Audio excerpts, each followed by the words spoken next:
Live from the Washington, D.C. area, it's the Inside Scoop, all the news that our viewers want to know. Now, here's the host. Hey everyone, and thank you so much for joining us here on the Inside Scoop. I am Alpha Woolen, your host, first and foremost. This evening we have with us Supervisor Kecia Evans. She is the new Falmouth District Supervisor, and she's going to tell us all about herself, her background, what she plans on bringing to the district and the county. Kecia, thank you so much for joining us. Thank you, Alpha, for having me. Of course. So, you were recently sworn in. You were sworn in like 2 days ago? Yes, one Thursday, December 18th. December 18th, Yeah. Super exciting. And Yes. So we'll get into just the nuts and bolts and what's so significant about your election. But before we do, so let's let folks get to know you a bit more. Are you homegrown? Are you an import? Like, how did you get here? Share your background. Yeah, with us. I'm imported. Okay. And so I was born in New Jersey, actually, Long Branch, New Jersey, which is near Red Bank, New Jersey, where Governor Abigail Spanberger's mom is from. So yeah. Wow. But I am from Long Branch, New Jersey, and so I still have family there. But my mom moved down to Georgia, like back in the 1980s, of course. And I lived with my aunt in Columbus, Georgia. And so that's where my mom met my dad, my stepfather. They've been together for like 31 years now, I think. And so we moved to Fort Benning, Georgia. And from Fort Benning, we then moved to Warner Robins. And so being a military brat, or when my parents got married, I became a military brat because my dad was in the Air Force, in which I am very proud. So yes, he's Air Force. And so then I had the opportunity to move to Japan. So we lived in Japan for a couple of years, and then my dad decided to get out of the Air Force, and so he got out on the early out back in the 90s, and so we came here to Virginia. They could have picked anywhere in the world to live, and my parents was like, okay, yep, here. We lived in Woodbridge, Dale City at the time, and so that's where we've been. And then I came down to Stafford as an adult. Wow. So yeah. So you come from a military family. So you said your father served in the military, and you served in the military as well. No. Oh, you didn't? Oh, Okay. absolutely. Looking back, I wish I did. Oh, okay. But I shouldn't say back then, but even now, it was always like, oh, if you go into the military, how boot camp would be. And, I didn't want anyone screaming in my face. I was one of those kids that would be like, oh, no, you're not screaming in my face because I'm going to yell back. Right. So, yeah. And so because of that mind frame, right, that mentality, the young mentality, I did not go. If you ask me now, I wish I could be going to the military, not realizing the benefits and forth, and just traveling the world, experiencing diversity, and so yeah. Awesome. Okay, so you went from Georgia to Japan. This is the 50,000 foot view from Georgia to Japan, then to Virginia, and then boom, you decide to run for office. I'm sure it didn't happen like that. It did not happen. So are you asking me, like, why did I decide to run? Yes, like what led you from, okay, I'm in Northern Virginia now, and then now I'm going to run. I know you have, your background is in the Planning Commission, you have your master's degree in cybersecurity, so what were those pebbles that led you? So honestly, I never thought I would end up here in politics. So I graduated from Garfield High School in 1996, right? And I was a teenage mom. By the time I was 18, I had 2 children. And so I always wanted to be a criminal defense attorney. And so, I always wanted to be an attorney. But that wasn't the path that God led me on, right? And so just going through life, as a young teenage mom, it's actually because of my parents that I am where I am today. As far as education, as far as who I am as a woman. And so I said, hey, I moved to Stafford, I should say, in 2015. I moved to Stafford. Before that, I had lived in Woodbridge, Virginia. And so moved to Stafford with my family, and I've been there ever since. But what made me say, hey, Kecia, why don't you run for office when I got into politics, it was basically because of law school. Oh. So I I worked for the Public Defender Service. I was surrounded by the great public defenders, and so I seen how it was to be a public defender, and so I was like, you know what, that was my heart. That was where the passion is, to advocate for the voiceless. And so, but one of the things that I struggled with was passing LSAT, and so it was like, I freak out. It's a really tough test. Yes, and I freak out with testing, right? I didn't think that it was a real thing, but I get nervous when it comes to tests. I can study all day long, but when it comes to the test, I just freak out. So I didn't do very well. I didn't score very high on the LSAT. I got discouraged. But and then there's a limited amount of time that that you can take it. It's a lot. I might tell you one time I just bombed out. I was like, oh my gosh. And this was in, I remember this was in when did I get my degree? 2015. So I graduated with my undergrad, with my bachelor's in 2015. And from the University of Maryland, University College. Okay. Right, and so I was a working adult and still going to school. And then I took the LSAT, didn't do well, and it was one of my colleagues that literally was like, well, Kecia, maybe you were not meant to argue the law, but maybe you were meant to write it. Wow. That's a good friend. You said it was a colleague. Yeah, that's amazing. Well, he's more than a public defender, but he was. It was him and another colleague, two staff attorneys, and I was just like, "Oh my God, what does that mean? Like, what are you saying? You know?" And he was like, "Yeah, maybe you weren't meant to advocate. I mean, argue. You were meant to write." So I took that and I went on to another level. So 2018 is where I started, right? I got my master's in digital forensics, cybersecurity, because I was like, this is at this point from 2015 to 2018, this is where digital forensics was taking off. And so I was like, okay, let me go into the forensic path, right? So maybe I won't be such a person that will advocate, but maybe I can help behind the scenes. Yeah. So that's why I went and got my forensics. And then I started liking forensics. I was on the forensic practice group at the Public Defender Service. And so I like doing the digital forensics. I like looking at it. I like to see what the cases were like and how they were applying digital forensics. So you like putting the pieces together. Yes, exactly. Okay. And so with that, I started getting certifications in digital forensics, and then I was like, okay, I could do this, right?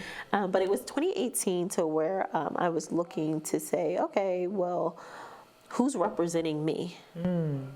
And so I looked on the delegates. I didn't know what a delegate was. I didn't know anything about politics. That's so interesting. But what I did find out was well, this man doesn't know me. Literally, it was like, this man don't know me. I don't know this man. He's never knocked on my door. And so I was like, okay, well, you know what?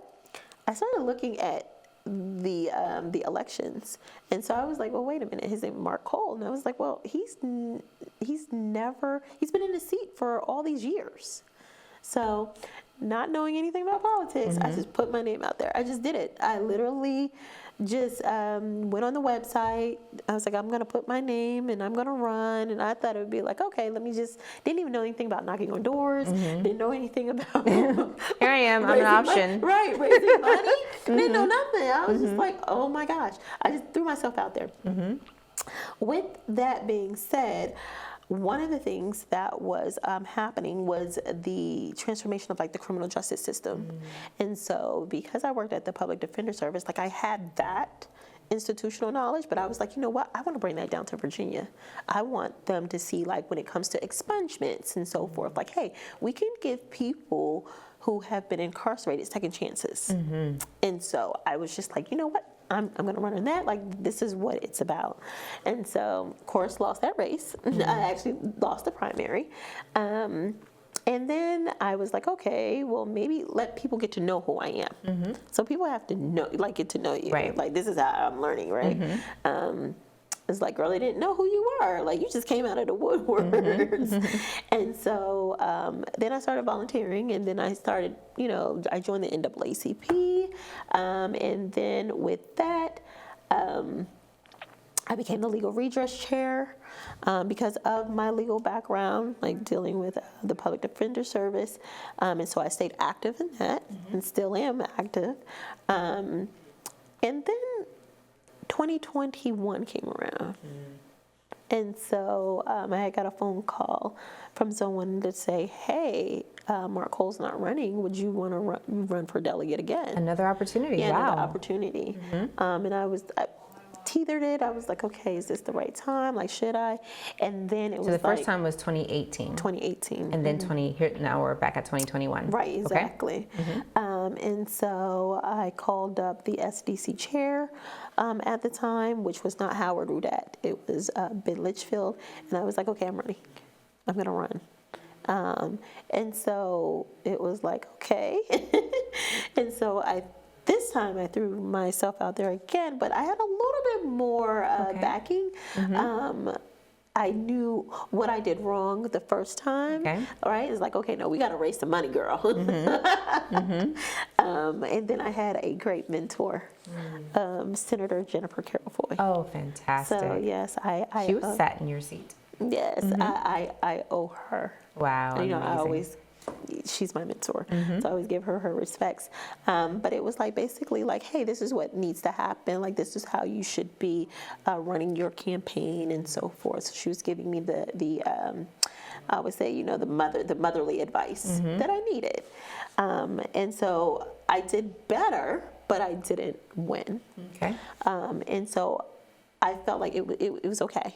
Right? Because I was like, well, you know what? I won looking at the numbers, right? Even though Phil Scott won, but like I got more votes than, that threshold that I had. And so I was like, hey, like this is good, right? Like I had a good campaign manager.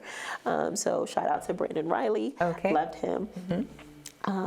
But that actually set me up for where I am now.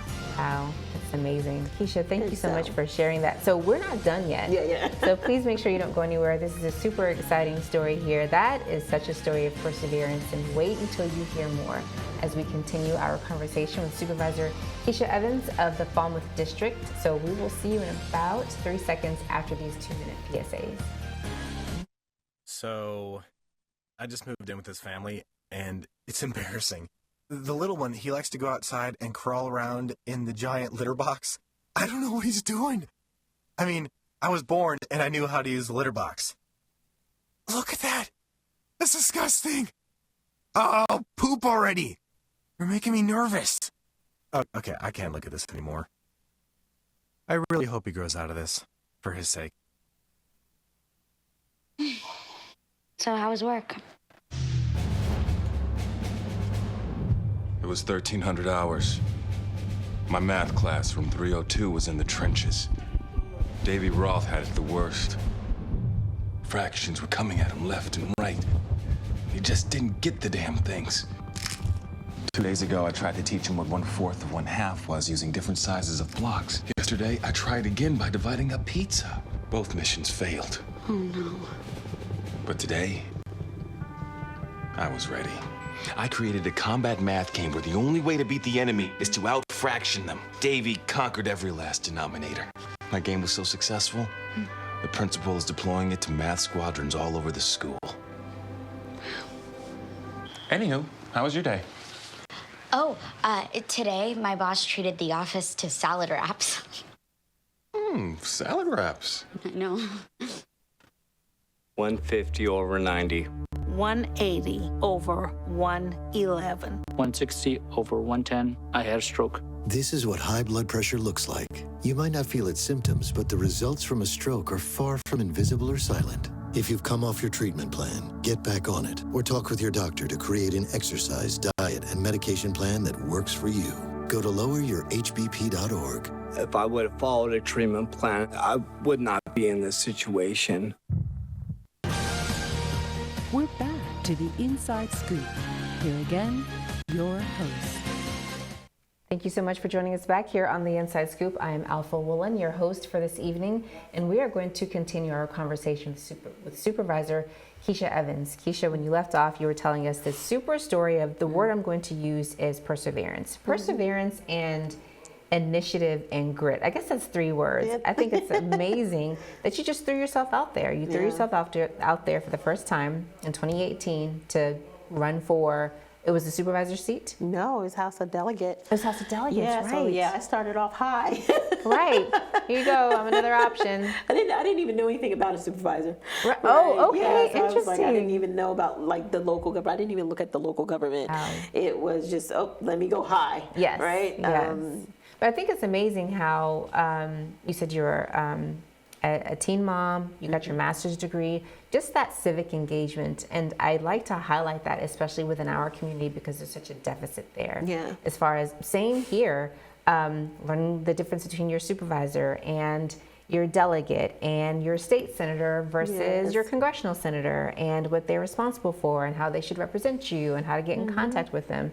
But you said, not only am I going to get involved, I am going to represent some people. Yeah, exactly. But then you said in 2018 to 2021, even though those races, you did not win those races, you learned between 2018 and 2021. Yeah, I learned a lot. I learned the importance of government. I learned like the value of my vote.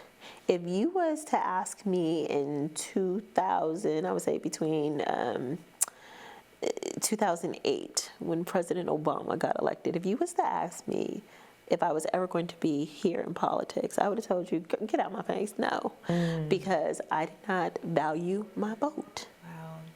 And I learned. I want to dig in that into that a little bit. Was it that you didn't value your vote, or not quite having a clear picture of the civics process or the civic space in our country? No, you learn it in government. Like I learned, you learn like, okay, yes, you have your Congress, your, your state, your senators, right? That's what you learn in high school. I did not learn about the importance of local government or even state government, right? Like we didn't talk about that in high school. But then I also was a teenage mom, right? So like, I had to focus on my children. So, but I didn't value my vote because I did not vote. Okay. Up until, I would say, when Obama became president. That's when I started, that's when I actually voted. That's awesome. Other than that, I didn't vote. As crazy as it sounds, because my dad was in the military, we didn't talk about that. Like we didn't talk about, government or anything at the table. What we talked about is just making sure that whatever you do it with character, with integrity, and you give it your best. That's what my parents instilled in me, like making sure that you give your best and never let anyone say that you can't do something. So I was one of those kids that I was like determined, like you can't tell me I'm not going to be X, Y, and Z. That's like right. I control my destiny. And so I like getting into politics. I just think like this is God's path. It's not my path. And so me being here in the seat I always tell people I was chosen to be here. And so it's not that I selected, it selected me, through the voters. Wow. So you said you learned so much between 2018 and 2021. Oh, yeah. So now we're at 2025. So, but before then, you got into the Planning Commission. Yes. So I can say the Republican that held the seat in my district, Meg Bumke, I had called her up because I found out that she was my representative when I was running. And I was like, hey, I want to do more for my community. How can I get involved? And, she just gave me the spiel, like, hey, you can get on these boards, you apply, and so forth. And so I applied to be on one of her boards, and then she called me up and was like, well, I don't have an opening for anything else but Parks and Rec. So you can be on the Parks and Rec. And that's how I got to be on the Parks and Rec. She gave me the opportunity. And so I learned so much about Parks and Rec. I didn't understand the tourism, like for that right there. Like having a dog park is so important. Or having parks is just really, really important to people. And having, facilities where people can work out and so forth is really, really important. But then from Parks and Rec, I also was on the Special Education Advisory Committee. So I started working with the schools, and that's because I had 2 children who had IEPs. One was labeled high functioning with intellectual disability. And so it was like, okay, I need to advocate. Well, how do I advocate for him if I don't know my rights, if I'm not involved? So I got involved with being the chair for the Special Education Advisory Committee, and all of this was just setting me up for where I am in 2025, not even realizing it, right? So then I moved on to Tanisha Allen, who's our vice chair now. She got elected, being the first Black woman to be elected to the Board of Supervisors for Stafford County. Supervisors of Stafford County, and that was in, I think, 2019. And so she reached out to me and said, hey, because of your background, your legal background, I want you to be my BZA representative. Board of Zoning of Appeals. Now, I knew nothing about zoning, right? I went in there and just said, hey, I just need to learn as much as I can, and I need to work with the people who are on the diocese with me. And that's what I did. I literally learned about special exceptions, CUPs. I learned about zoning, right? And so I was like, okay. And I did that for 4 years. Wow, okay. I did that for 4 years until I was asked to be Supervisor Gary's chief of staff. And so on the BZA, you can't be a chief of staff or a zoning, on the BZA. You can't have dual roles. Gotcha, okay. Because of the way that it's set up, right? Because you are recommended by the supervisor but appointed by the courts. It's judicial. Because you're literally you could go against the county, right, on their zoning. And so, on their zoning ordinances. And so, I had to choose. And so I was like, okay, I'll do chief of staff. Well, at that point, Supervisor Gary then asked me to be her planning commissioner. And I was like, okay, I did zoning. I know zoning, and fine, I'll do the planning commission. That is where I really learned about land development, land use, and so forth, and just by being on the planning commission. But I went into it with the same mindset of, no matter what, we have to work together in order to move Stafford forward. It doesn't matter if you're Republican, Independent, or Democrat or Independent, you have to work together. That is literally how the needle is going to move. Yes, we may agree on some things, we may disagree, but at the end of the day, we have to move Stafford forward. And as long as you go in with that mindset, and you have an open mind and heart, I always say have an open mind and heart, then I think that's how we move Stafford. That's amazing. And so you mentioned the importance of collaboration on the Planning Commission. Did you find that sometimes that was difficult? I know that the Planning Commission, and I would probably say in many jurisdictions or many areas, that's like a coveted space. Yeah. For me, I did not, because we're all professionals. No one has the right answer. We just have to make sure that we're coming together and we are, asking the right questions to the applicants, and we're getting the right information, and we're fact checking. But I didn't have, there was no hostility on the board. We everyone collaborated. We voted how we vote. So, that's where you just own up to your vote. If you vote no on something, then you know why if it comes back. If you vote yes on something, you just make sure that you have all the information and you stand up for your vote. Awesome. So that's how it was on the Planning Commission. Okay. So from 2018 to 2021, and then we get to 2025, which obviously ended in a victory. So what was the difference? What was your approach different? Your mindset? Absolutely. The mindset was different. The heart was different. Just how I moved was different. When I decided to run, because I did go back and forth about running for the Board of Supervisors, I wanted to make sure, is this the right time for me to run and so forth. And so God said it's the right time. Okay. And so I just ran with it. But I also had like people around me that was more uplifting and more saying, hey, you can do this, you got this. Remember, you did it in 2018, 2022. But my mentality here was, I can't lose this. I'm not losing another race. Wow. Because I'm like, okay, 3 and done, right? Like if you lose this one, then you know what, you just maybe need to sit down. But I was like, I can't lose this. I will not lose this. And not saying that I didn't put my best foot forward in the delegate races, but this race was different. This race, I felt it in the heart. Knocking on doors, talking to people, letting people know who I am. And I had a great partner when we knocked doors. Wow. And so to my school board representative, Dr. Sarah Chase, we knocked those doors. We collaborated together. But I felt like I had more of a message locally. I felt like because I was involved in so many or appointed to the boards that I was appointed to, involved in the community, because I also was the president of my HOA. I had the knowledge and the withal to say, you know what, I can do this.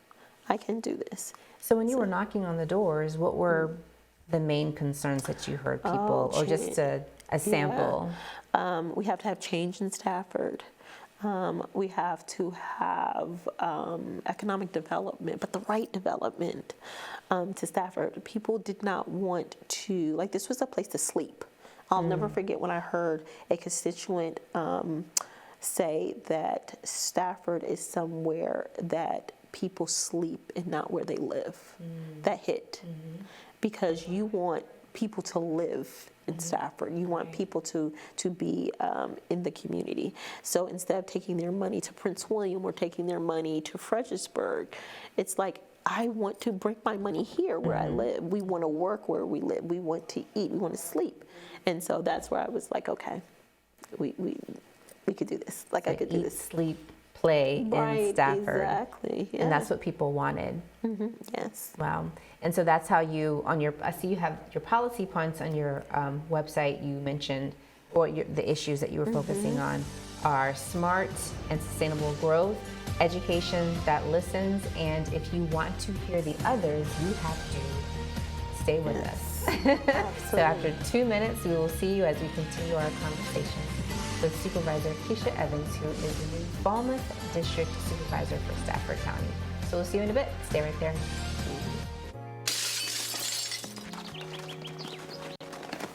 Nice going, Spencer! I can't believe we broke Old Man Hennessy's window. Correction, dude. You broke. I just threw the ball. This is really bad. What are we gonna do?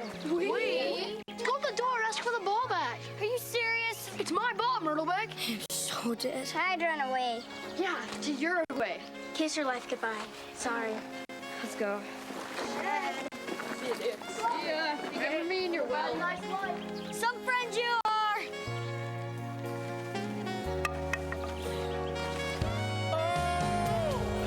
Keep smiling, keep shining. Hi. Tell him it was an accident.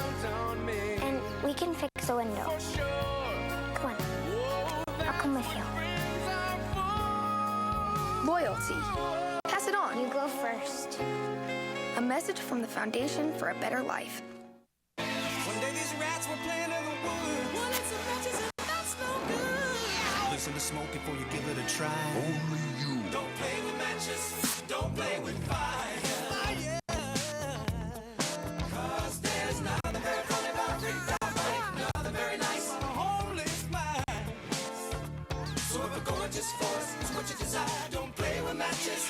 Don't play with fire. Only you can prevent wildfires. Fire.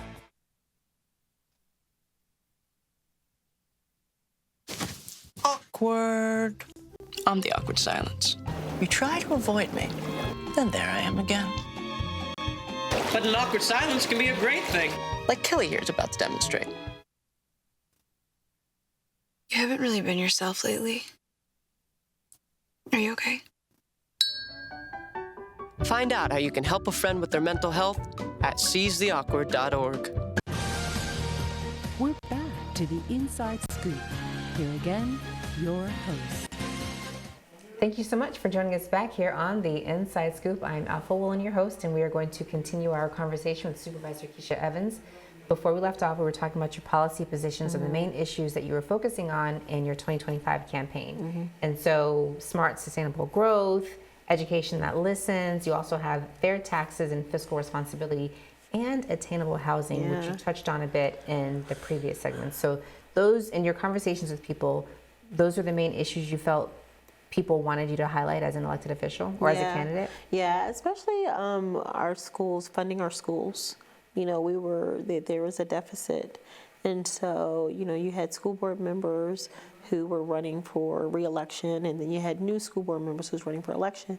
And, you know, a lot of it was focused on the funding. But, you know, Stafford County didn't have the funds to fund the schools. Wow. So it's like, well, how did we get here first? And then how can we do better in the coming years? So you have to think like 5 to 10 years out. How is it that we cannot be where we are today to make sure our schools are funded?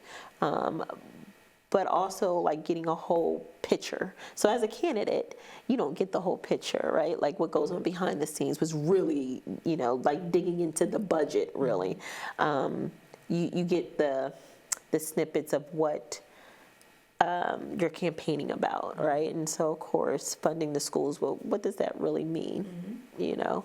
And so my thing was like, I want to fund them properly with the right resources that is needed. So sometimes it may not always mean money, you know, even though it boils down to it. Right. You know, so that was one of the heavy topics that I campaigned on is schools, investing into the teachers as well as our students. Absolutely. You know, the whole pie. Right. You know, you have to look at.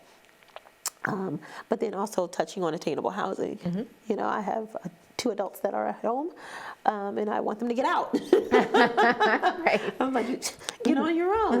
But it can't because it's not affordable, you know, off of the income that they have. So like you have, you know, a 1-bedroom or 2-bedroom apartment that is going for like more than my mortgage, you know, $2,100. Right. And it's like, well, wait a minute, that's like a mortgage payment. You know, you can buy a home with that.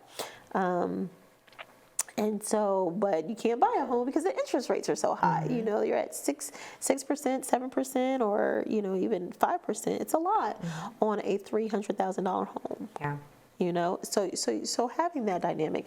What I would like to see is working with developers to bring in attainable homes to where they have different programs, you know, for individuals who are firefighters or public servants, I should say, teachers, you know, because teacher salaries are not a lot. And so it's like, okay, well, what can we do to help not only teachers in law enforcement, but also individuals like my children that want to live on their own but can't afford. So you bring in attainable houses and you work with different programs, you know. So that's one. Those are the 2 things that is dear to my heart. Absolutely. You know? And so those were, like you said, just 2 of the topics that you heard when you were knocking on doors. And one thing that I wrote down while you were talking earlier, besides data centers. Yes, and we'll get into that in a bit. We cannot live in Northern Virginia without talking about data centers. But you've invested. You literally, from the moment it seems like you touched ground in Stafford, you're just like, I'm going to run for delegate, and I'm going to do this, and I'm going to do the planning commission, I'm going to do XYZ. Like, you have invested in having those conversations, and you said you started out with Parks and Rec, and then after that you went to building and zoning, BZA. Yeah, board and zoning. Right, and then so you have invested in this community, in the community. Yeah. So it makes sense that you knew, okay, in my experience and knocking on doors, this is what I know that the Falmouth District and or Stafford County, like, this is what they need. Yeah. And so it paid off. The investment paid off. Yes, it did. You were elected. Yes. So that night when you saw the election results, like, what was that like, and what has it been for, like, your parents? Like, how'd that conversation go? I can go back November 4th. We were at the Holiday Inn, and we were, it was all of us, all the elected candidates, the Democratic candidates. And we were looking at our races, and at the time VPAP, it wasn't uploading, and we were all like this. And so the first time I still, I did like that on my phone. I seen the numbers, and it was like 130 votes to maybe like 90, and I was like, okay, that's nothing, because all the numbers didn't come in yet. And then as the numbers were coming in, it was like, okay, so then we were, my opponent, Mr. Cattell, who I have great respect for, we were like neck and neck, right? Okay. And so at one point, he had more votes than me. And so I was like, okay, so when I seen Grafton, I was like, okay, yeah, I lost that one. That one, in my mind, I was like, that's it. Okay, I lost the race. And so I go up, and they're like, no, Drew hasn't come in yet, and neither has Falmouth. And so I knew I had one Gail. And so at this point, now I'm by myself. Like, I'm pacing, right? Oh, wow. You're in the room by yourself? No, I'm actually near the bar where they had. And so everyone else, they were in the ballroom, and, Delegate Cole and Supervisor, I'm not Supervisor, but Supervisor Guy was in the ballroom. School board member Reagan was in the ballroom, and Delegate-elect, I should say, Stacey Carroll was in their war room. Now, I didn't even know they had a war room. Okay. Right, but I'm going back and forth, and my heart is just pounding, like, at this point. And so all the numbers came in, right, except for early vote. Oh, wow, okay. And so Josh called me over, and he was like, Kecia, come here. And so I'm in the war room, and they're like, okay, we got to have the numbers. If you have early vote, then you won. And I was just like, oh my gosh, going back and forth, and then the early vote numbers came in. The early votes came in, and once the early votes came in, my heart dropped, and I just started crying. Oh my gosh. I literally started crying. I cried to Josh, and then I walked down, and I went to my SDC chair, Howard Rudette, and I hugged him like he was my dad. I didn't even hug my parents, but my parents was there. Right. Yes, they were there. My family was there. But I hugged him because it was with his leadership. And I just literally poured out crying. And they actually took a picture of it. And I just poured out crying. Oh, my gosh. And I was just like, I did it. We did it. We did it. And so when the numbers came in, now at that time, they were just preliminary numbers. I didn't realize I won by that many votes, like 700 votes. Oh, that's amazing. And I only lost one district, which was Grafton. Okay. But that whole entire day, I literally was going from precinct to precinct, so every hour on the hour. So I would spend, it was like clockwork, like I would spend half an hour at one district, and then I'll go to the next district, spend a half an hour there. Oh, wow. So yeah, it was like each district, and I would rotate throughout until the polls were closed, until it was time for me to go home and change and go to the Holiday Inn.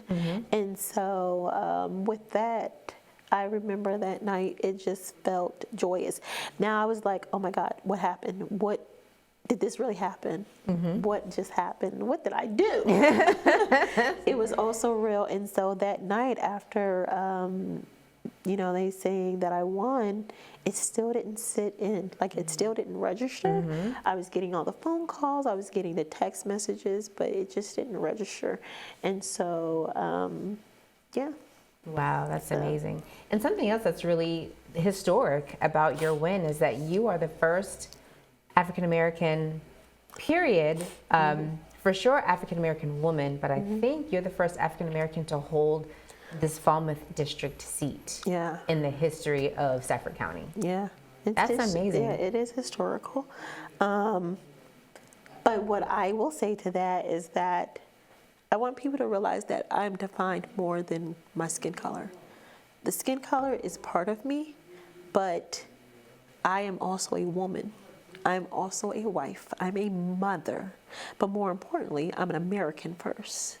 And so when I'm sitting on that dais, I don't want people to say, oh, well, this black woman, and I know that they will, but I'm educated too.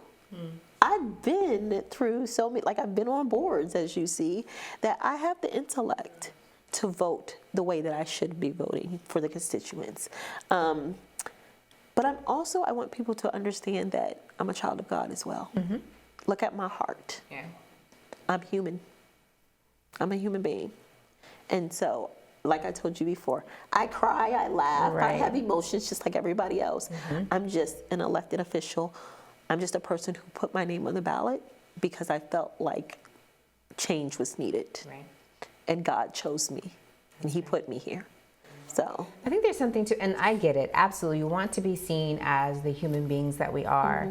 But I also think it's important to highlight, especially in today's climate, in today's political climate, in today's cultural climate, that when someone breaks through, that is not mainstream, that breaks that breaks the mold of looking a certain way, that is considered acceptable in certain circles these days, and those voices are being quieted, especially Black women. Yes. In the Washington, D.C. area.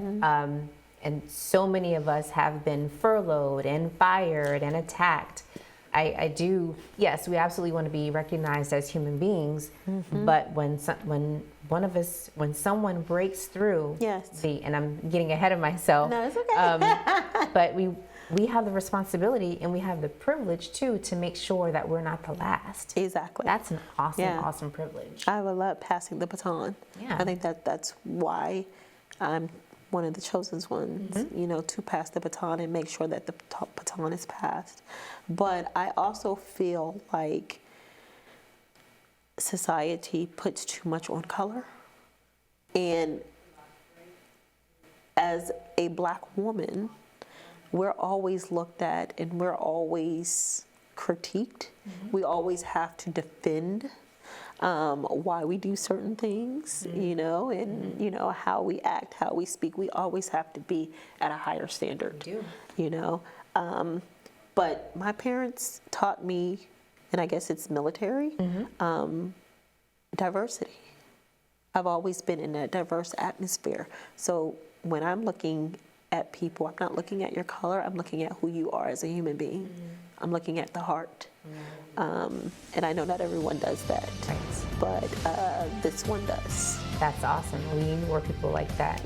So don't go anywhere. We are going to continue and finish up our conversation with Supervisor Kecia Evans, who is the new Falmouth District Supervisor in Stafford County. So we will see you in about 5 seconds. Sit for these 2-minute PSAs, and we'll see you in a bit. Absolutely. Okay, so we drowned the fire, stirred it, drowned it again, and now just feel if it's cold. Yeah. Cool.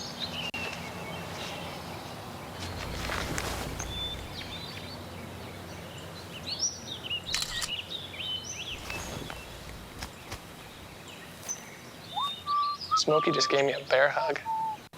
I know. I already posted it.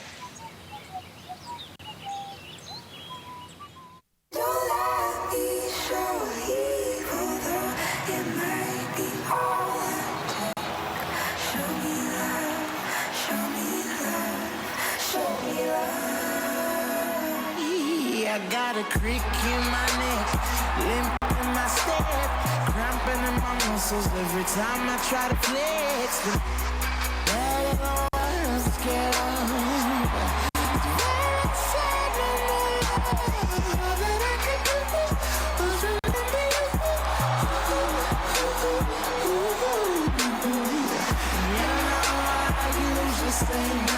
But if you throw me love, I'll throw you some more.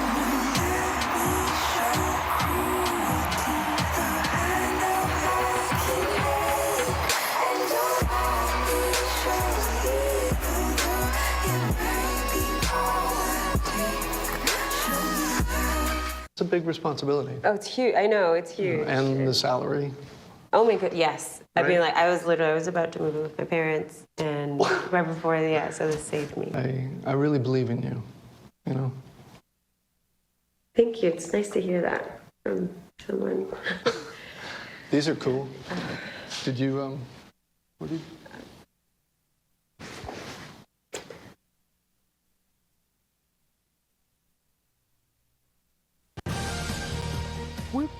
to the Inside Scoop. Here again, your host.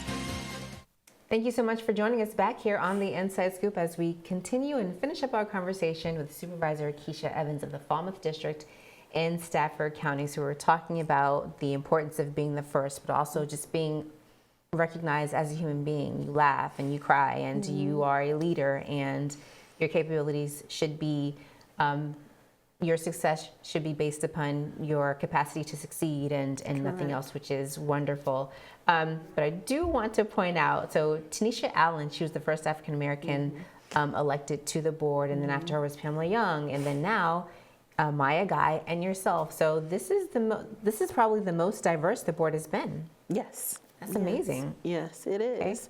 Okay. I look forward to working with all those ladies. They all bring different aspects and different things to the board. You know, like you said, Tanisha, vice chair, so she has the history.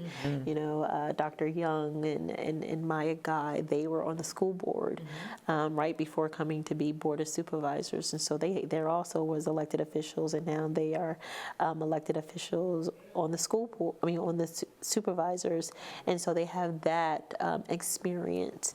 And so even though I was an elected official, I bring a different type of experience as being on the board and understanding.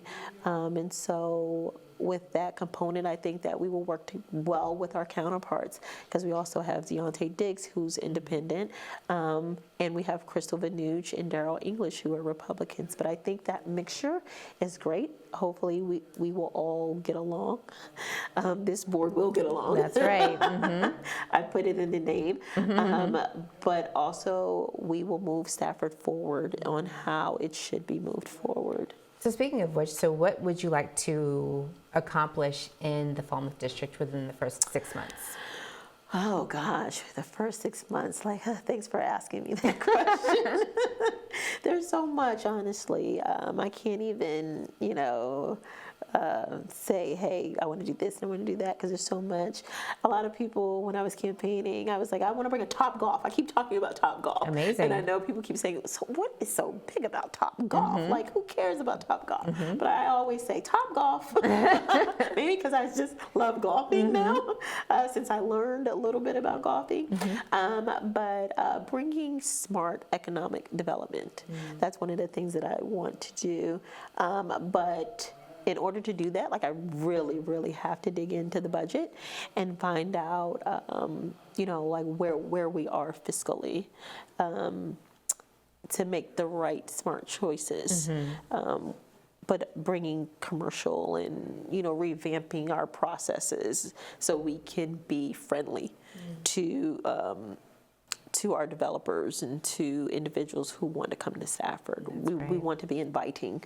And so just revamping. Revamping our image and making sure that we're opening the doors, just letting people know, hey, you have a new board. And so we want to work together instead of putting on the red tape. That's right. I don't think that you can talk about economic development in Northern Virginia. Stafford County is kind of a part of Northern Virginia. Yeah, they don't like that. They're like, no, you will not Loudoun us. You will not Fairfax and Prince William County us. Okay, guys. But I mean, we're close enough to have to talk about data centers. Yes. From an economic development perspective. And I know it's a touchy subject, but there's a reason that Virginia is the epicenter, essentially, for data centers. We have the infrastructure is here, and they tend to build in clusters, so the opportunity is there. However, there absolutely is a valid concern when it comes to communities, when it comes to accountability and regulatory policy. Right now, it just doesn't exist. So, what are your thoughts on if you could? Talk to the General Assembly and say, hey, this is where we could really use some help. It could be a helpful industry from a tax-based diversity perspective, but we also want to make sure people can feel safe living around them. Regulatory as far as like our energy. Water, energy. Yeah. So, just putting in regulations that way, making sure that the companies like Dominion Energy and, the big guys out there have regulations. And that we can follow them, right? So being that we are Dillon, giving us the limited power, but setting up, as Dr. Young said it, a framework, so we can have, instead of us having to set up our own framework, and making sure that the experts providing the local officials like myself the necessary tools and education in order to approve these data centers. Because right now it's like, oh, well, what is Prince William doing, and what is it that they did wrong, or what they did right? So basically what we're doing is each county is learning from the other county. You're right about that. And that's not how it should work, right? Even though Loudoun County was first, and it was like, okay, look what they did and look what they didn't did. Then Prince William came big, and then now Stafford, and so then Spotsylvania is looking at how our zoning ordinances and saying, okay, well, we won't do this and we won't do that, but we will do this. So looking at that, I think the state can help us a little bit more into regulations. So in talking to your constituents, have you heard anyone say like, hey, this is where I stand on this, these are my concerns, these are my questions? In my district, actually, when I was on the planning commission, I had individuals come up and support the data centers.